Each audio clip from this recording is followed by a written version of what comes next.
Welcome in, Smite fans. It is another patch note breakdown here with Blaze McBain, and this time it is Smite patch 10.8, and it's more Avatar: The Last Airbender. If you like Toth and you like Roku, well, you're in for a good time here. We're going to get Toph Scylla, Fire Nation Toph Scylla, and Avatar Roku Yu Huang in the newest update, along with some other little tweaks to some game modes coming along the way with these skins. I've seen the Scylla skin and what it looks like in game from the trailer looks really good. The Yu Huang skin looks really good. We're getting some other skins as well. We're getting this Fungal Fury Dons and Burrow.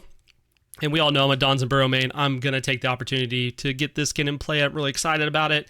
Along with Splitting Nightmare Agni here. Kind of monstrous looking. Maybe it should have been the Season of Monsters. I don't really know. It looks good though. I am excited for some things happening in this patch. I'm a little bit upset about some things in this patch, and I'm confused about some things in this patch. So let's dive on in here and find out what all is going on. First of all, we're getting a purchasable event with the new avatar items.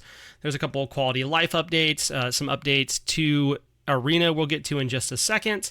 But first and foremost, we are removing the soul in Seasons of Souls by removing soul surges altogether from all the game modes, not removing just the minion, removing the whole mechanic entirely. I'm not a huge fan of this decision. I think you keep the gimmick of the season. I just don't fully understand why this was removed. Apparently there was some negative feedback, but I just would have liked to see the minion removed first and see if having the minion not spawning every so many seconds helped with player positivity around it. Unfortunately, it is just removed from all modes entirely. And now, along with some conquest changes, the Stygian Beacon, or as I like to say, Bacon is coming. Bacon's ready. The cooldown's increased from 6 minutes to 5 minutes. So the Unleashed Titan stats also got to change. They increased the base health by 500, gave it a little bit of extra physical magical procs by 10, gave it some more physical power by 25, but you also get a smidge more XP, get 10 more, and you get a little bit more gold, 20 more gold in order to do that. They also fixed the sound effect where Fire Giants had the same sound effect as Unleashed Titans, so that's really good. It was happening twice. That wasn't really intended. Along with all that, though, we are getting a new look at Arena. If you are a non-quest main, you might be upset that Assault, Siege have not been looked at. Joust, not really getting a lot going on, though Joust did get a change in this patch as well. I agree. I think we need some changes to refresh those maps. Unleashed Titans, Unleashed Camps, so on and so forth would be really cool. But Arena is getting the love this time around, and the first thing that's going to come to this is we're going to get Pyroclast boulders. And these Pyroclast boulders, two of these spawn offset near the center of the arena right as the match begins, and they respawn every 30 seconds. You auto-attack them, and they fly over in a direction. If they hit the target, then it knocks them back in an area. It looks really cool. We're also getting Fire Giant on the arena map. That's right, Fire Giant is on his way. He has come swimming through the lava of the Conquest map. He is now over in the arena. And at 8 minutes, the Fire Giant will spawn at the center of the arena, and then you'll just have to fight him. It'll be an all-out brawl over that Fire Giant Fury buff. It'll give you 80 magical power, 50 physical power, CC immunity, 2% health and mana restore, and 20-second duration overall. So you get killing the Fire Giant decreases enemies' tickets by a count of 10, which that's going to feel real, real good. Someone that won an arena game by 258 tickets the other day, because I got a triple and double penta. Fire Giant would have helped speed that along a little bit, which would have been pretty cool. And there's going to be a bonus round. If you remember the old bonus rounds, same idea here. Once a team loses all their tickets, the game ends and the bonus round begins. Players can still purchase items during the phase change. There is a row of Pyroclast boulders that can be utilized if you're quick enough, and the lava ring smaller area deals more damage to the players inside of it, so you have to worry about going off into the lava. But overall, new arena map, new mechanics in arena, love to see it. I want to see the other modes get some love. That would be really nice. And then we have Joust is getting some starter item changes. Obviously, we've seen Joust in the dual map get some changes where, like, hey, we're going to remove starter items, we're going to put them back in, we're going to limit starter items. This has been going on for about 2 or 3 seasons now. And they say, hey, for Joust, we are going to add back in starter items because they provide important stat boosts going through the game. and they want to deal with the core issues in the game mode itself. So one of the things they're going to be doing along with putting starter items back in is they're going to additionally, Emperor's Arm has become a must-buy in almost all the builds, so they're removing it from Joust entirely. There is no more Emp's armor in Joust, and they're going to keep a close eye on these changes going forward to say, hey, is there other things we need to adjust, remove, add in? I think this is a good change for Joust. I've seen some people complain about it being stale or it's just not that fun. These should help out a little bit, especially I think getting rid of Emp's armor will be a nice change there. But they re-added all the starters and upgrades except for the following. They've not added back in Sentinel's Gift, Benevolence, War Flag, Lonos, or any of their upgrades. And of course, again, they banned Emperor's Armor in this mode. Some starter item changes. Lonos Maths is getting a buff. They reduced the protection from items required per stack from 50 to 45. The overall prots from items required goes from 250 to 225. Spartan Flag getting a buff to its GP5. It's going to go from 6 to 8. And it now provides 10% attack speed to allies in the area. I am a War Flag fan, and any buff to War Flag and its upgrades I'm about. So really excited to see this change. We are going to see some item changes here, and those are going to start with Berserker Shield buff. They're going to decrease the cost by 100 gold and increase the health threshold from 50 to 60%. Shogun's Kasari buff, increase the health by 50 and magic prots by 5. And then, if you remember, they added in all these new healing items, and we just really haven't seen them. So we're going to see those now. Rejuvenating Heart buff, increased healing dealt per stack from 6% to 10%, and then decreased the max stacks from 8 to 5, which will be pretty nice. Do I think we still see it a ton? Maybe not, but these buffs will help them at least get seen a little bit more than what they were before. Sekhmet's Scepter buff, decrease the cost by 100 gold, decrease the buff duration by 1 second, increase the cooldown benefit, though, from 0.5 seconds to 1 second, and that's pretty nice on that. And then our physical ability damage items are getting buffed. Brawlers, Beat Stick, getting reduced cost by 100 gold. That's great. That item has been very underutilized in a lot of ways, so glad to see that buff. Heartseeker, they got rid of the upper threshold from 300 and knocked it down to 250, and then Crusher gets decreased cost by 100 gold and increased attack speed from 15% to 20%. Wouldn't be surprised to see some ADCs maybe look at picking that up as well.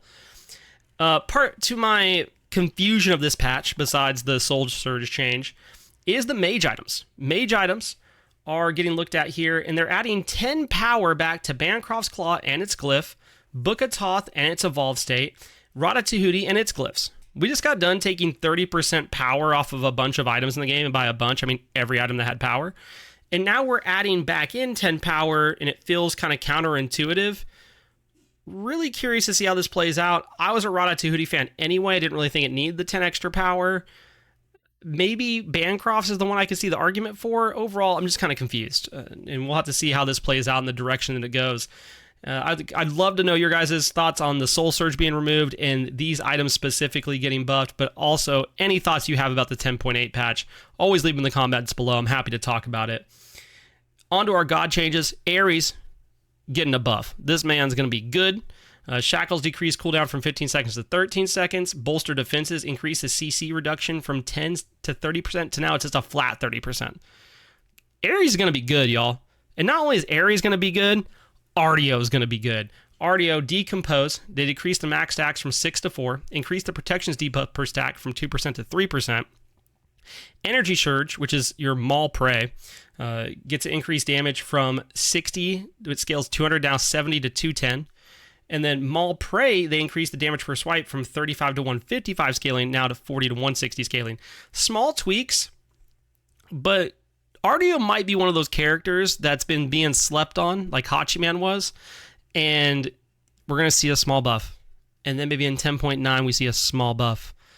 Or we see a large buff, and then all of a sudden it's like, oh my god, there's Ardeo. So really curious to see how these two pan out specifically. Love seeing a Wheelish getting some love here. Moonlight Charge, they increased the physical power scaling from 70% to 80%. Gravity Surge increased the attack speed from 30 to 70% scaling, now 50 to 70% scaling. It's going to really help with the early game on a Wheelish. I think this will be good. Really excited to see this. I love seeing a Wheelish getting played. I love a Wheelish. So I love these changes here. Chalk. We got to talk about it, okay? They want this man to be meta. They want Chalk to be good. But maybe Chalk just doesn't need to be good. Maybe he just needs to be okay.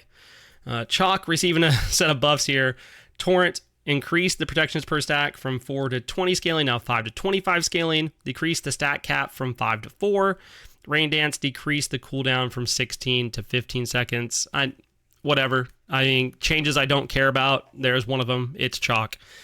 Gilgamesh, excited to see these changes. He has kind of fallen off. He's really like a niche pick now. I think this might bring him back a bit. And we're going to have Sunforged Scimitar increase the bonus damage from 2.5% to 3% of his max health per hit. Heroes Advance increased damage from 60 to 220, now scaling 70 to 230.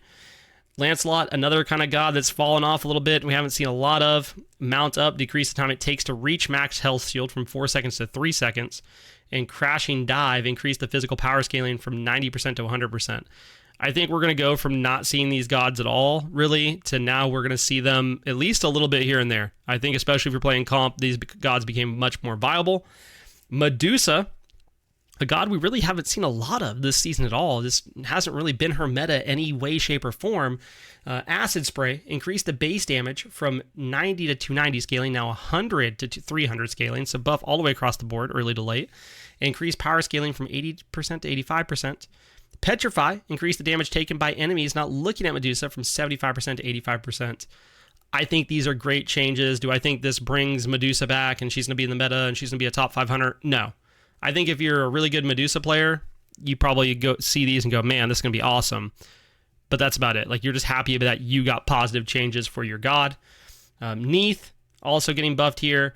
The Spirit Arrow cooldown decreased from 13 seconds at all levels, now 13, scaling down to 11. Unravel cooldown decreased from 14 seconds at all levels, now 14, scaling to 12 seconds.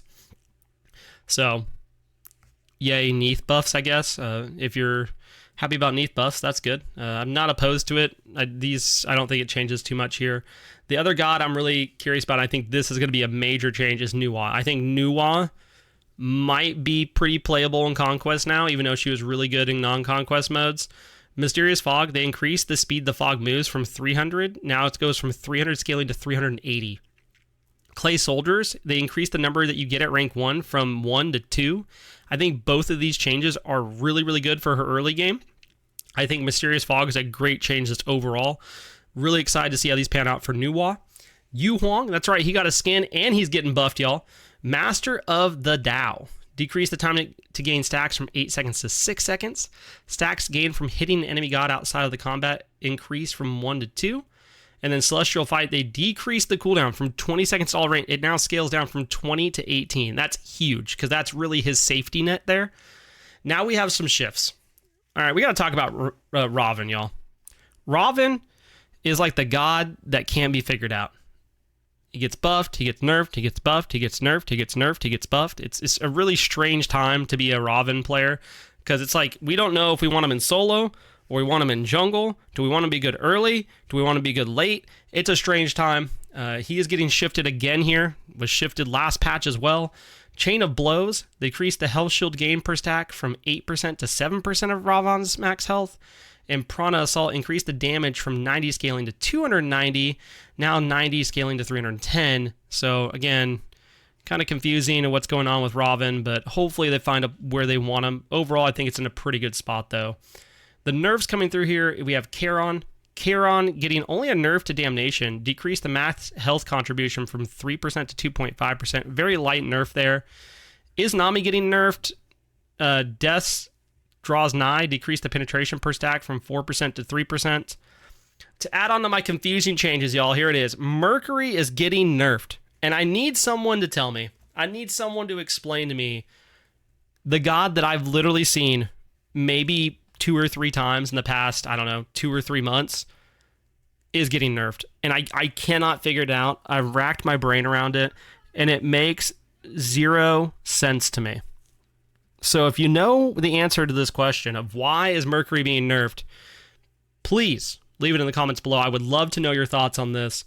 I don't get it. Do I like playing against Merc? No. Is he getting nerfed? Yes. I should be happy about it, but it just doesn't make sense to me. Special Delivery decreased the physical power scaling per tick from 20% to 16%. Ticks 4 times for a total decrease of 80% to 64%. That's a pretty drastic nerf on Mercury there. Makes me think maybe there's something coming down the pipeline that I just don't fully understand, which that has to be the case. I don't understand this change whatsoever. Sung Wukong also getting nerfed here. He has been kind of dominant in the soul lane. Been seeing a lot of Sung Wukong and a lot of Yorm lately. And then some Surtur kind of sprinkled in there. But Undefeated Body decreased the physical power gained per level from 2 to 1.5. Sasano, been doing pretty well in the jungles, also going to be getting nerfed here. Wind Siphon decreased the physical power scaling from 75 to 70. Typhoon decreased the physical power scaling of the max damage fire of this ability from 125 to 115. Both of those are significant. I don't think it ruins his gameplay. I think he's still really good. We'll have to see how that pans out, though. And then last but not least, we have Zhang Kui getting nerfed here. Demon Bag decreased the protections gained per stack from 1.5 to 1.2. So it's going to hit his survivability a little bit. But that is pretty much it for the patch notes breakdown. I will cover there are non-conquest god changes. The following gods have been nerfed: Aphrodite, Ganesha, Giannis, Kuzenbo, Nuwa, Odin, Sobek. And then the following have been buffed: Chernobog, Daji, Hunbats, and the Morgan.